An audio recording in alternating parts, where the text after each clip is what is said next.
I've never had a boyfriend. I'm 26 years old, and today we are going to talk about some of the struggles that come along with that. While I am very confident in the fact that I've never been in a relationship or had a boyfriend, there are still some factors that make it just a little bit difficult, so I wanted to share that in case anybody else felt the same way. First of all, there is this feeling of just being undesirable and like unworthy for a relationship that, especially if you don't have a boyfriend or relationship in your like very formative years in like high school and like even college, like it is just this feeling that you like can't really shake and you have to go out of your way to unlearn, and I've really struggled with that. Congratulations!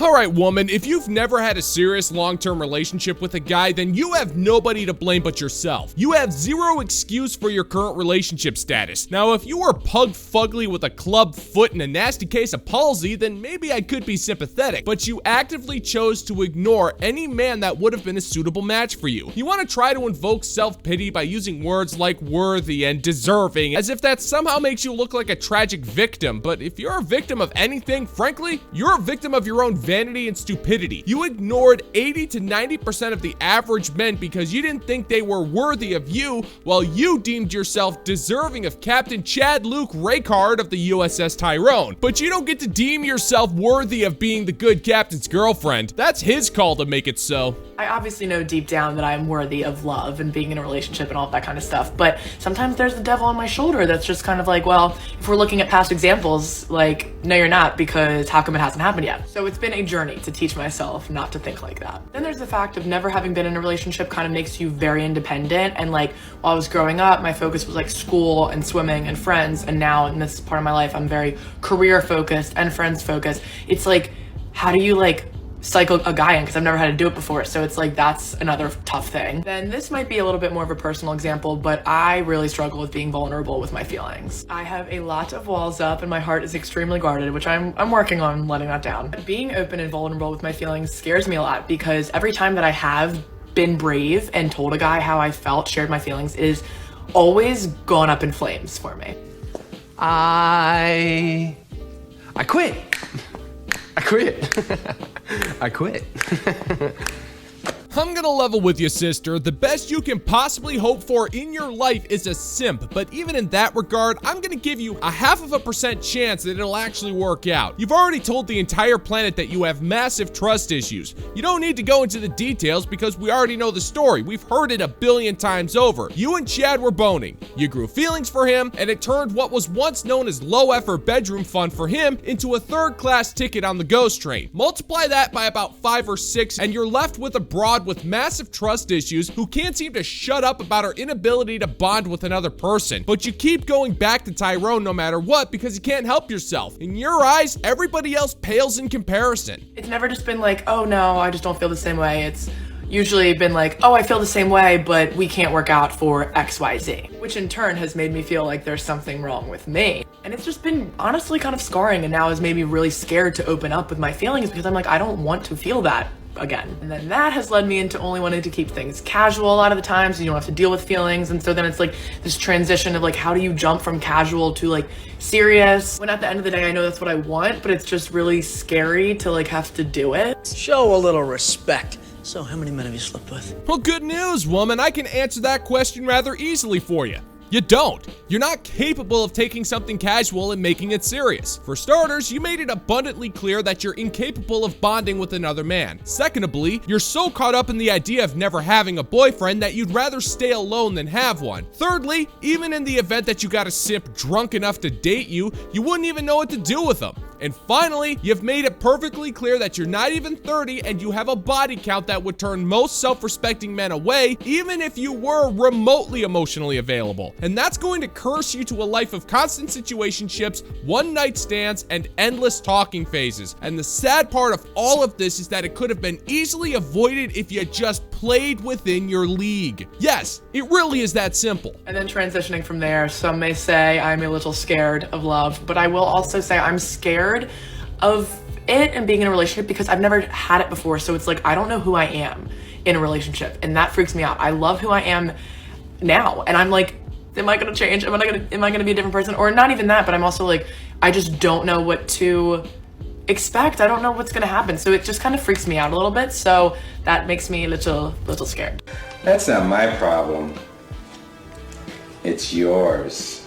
You know what? I'm almost impressed, woman. You just opened up an incredibly odd philosophical can of worms. How is it that you can love who you are right now, but not know who you are, and at the same time be afraid of the person you might become if you were in a relationship that you're already preventing from happening thanks to your blatant self-sabotage? You're intentionally overcomplicating things, because at this point, the fact that you're incapable of forming a long-term relationship with a man is essentially the only thing you have to talk about. Well, that in reality television, but that doesn't count. It's not realistic, and it barely counts as television. So those are kind of my inner struggles that I deal with as someone who's never had a boyfriend, and I just feel like at the end of the day, I know that these struggles make me a tougher person, make me a better person, and it's gonna make my relationships, when the time comes for me to get into them, it's gonna make them even better. Because I've had to learn myself and learn all these kind of things the hard way, and I think that's the best way to learn. So if you resonate with this, I feel for you and I love you. What did we learn, Palmer? I don't know, sir. I don't fucking know either. And what knowledge have you gained exactly? I'm not joking here. What have you learned? You just said it yourself. Your terrible judge of character has added nothing but trust issues and a complete lack of self-identity. That doesn't make you mentally tougher. If anything, it shows literally the exact opposite. There isn't a man in the world that's gonna want to deal with you as you fumble around with trying to figure out how to trust him. And you brought all of this on yourself, woman, and it cost you dearly. And maybe one day you'll understand why, but I doubt it. You're too obsessed with this notion, almost as if it's some kind of a twisted flex. So eventually, you might face reality. You're 26, and you will never have a boyfriend. I know it, your family knows it. Dogs know it. You want to know what the biggest flex is when you get broken up with, or you get dumped, or you get ghosted, whatever, it's over, or you break up with someone? Like knowing that you will forever be the funniest girl this guy has ever dated. Like knowing for a fact that nobody will ever be able to match up to your sense of humor and tell stories like you tell stories. And comedic humor, it's not being able to turn a joke out of a crappy situation. It's not just being funny on occasion or telling a good joke here and there. No, it's in the storytelling. It's like being able to tell a story with all its levels and layers, and just really being able to captivate an audience. Really? You're not funny. Yeesh, the cope is strong with this one. I mean, I get it, lady. You can't really stand the idea of yet another man dumping you for being a boring, nagging, chaotic harlot. But come on, this is just pathetic. If what you were saying even held the tiniest nugget of truth, the story that you'd be telling would be at least mildly captivating. You'd be weaving some kind of a picture of humor that would be keeping us on the edge of our seats and make us interested for more. But you've been squawking for 30 seconds, and all you've done is manage to amp up the cringe factor to 11 while proving that you're not only unfunny, but you're also incapable of creating a basic coherent narrative that's compelling in any capacity. And I don't think I'm the first one to ever tell you this, but I think you're confusing funny with funny looking. And you know that all his friends loved you, and they secretly thought, I would like to get with this chick, but I can't because of bro code. But if she would try with me, I would. And knowing that you are that girl, that funny girl, and that's probably why you got broken up with. That's probably why it ended, because they got intimidated. They got intimidated because they knew she's gonna make me laugh forever. Every single day of our lives, she's gonna make me laugh because she's just that funny, and I'm not. And she's making me see that. Okay, I'm waiting for the punchline. The bro code? Jeez, leave it to a woman who knows nothing about humor to try to make a mockery of the sacred pact of brotherhood. The reason why those dudes aren't getting with you isn't because of the bro code. Even if those guys weren't bound by a fierce loyalty to each other, they still wouldn't get with you. Let's face it, there's no sense boldly going where many men have gone before. Your inability to banter on even the most rudimentary of levels is not helping your case at all. These men aren't intimidated by your storytelling or lack thereof, they are repulsed. There isn't enough hard liquor in the county to make any story that you tell even remotely interesting. Breaking up with you was just easier than trying to stomach the dread of hearing you drone on in a pathetic attempt to tell a story. And I always act like I'm the funniest, quirkiest, wittiest guy, but it turns out, no, I'm not. this girl, she will forever be the funniest. And yeah, you need to give yourself that title because that is a flex. That is a true flex, and there is no doubt about it. It's just being the funniest girl, that's top tier. That's the joke.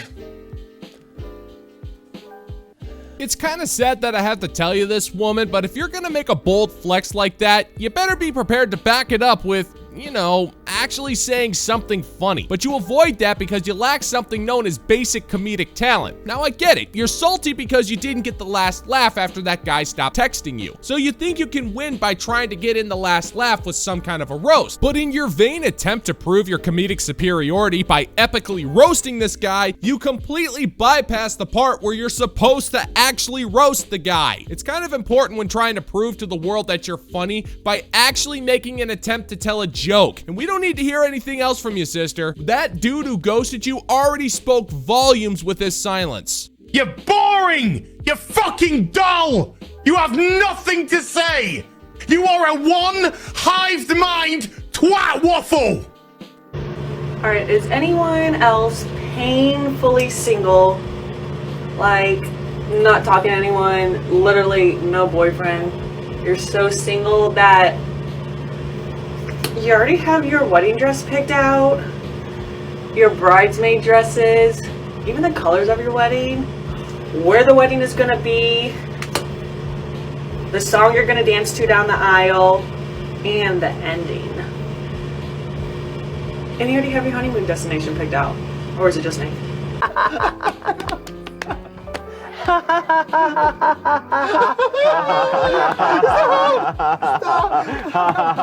I just had the weirdest thought pop into my head. Considering that we're seeing a massive uptick of women trying to date themselves, I think it's safe to assume that we're about one piece of legislation away from women being able to legally marry themselves in the process. I think we can all agree it's inevitable at this point. And why not? You know some of these broads are just dying to throw themselves a lavish wedding where she swears a vow of fealty to herself, feeds herself some expensive cake, and then hugs herself as she dances alone to a Taylor Swift song that's taken blatantly out of context. Then she'll take a honeymoon to someplace exotic where she'll cry herself to sleep after complaining about having a headache so she can't give herself a night's worth of good loving. And then she'll end up filing for divorce 16 months later after she finally realizes that she can't stand being married to herself. But you know what's really weird about all of this? I'm only half joking, and I'm actually thinking this could kind of happen.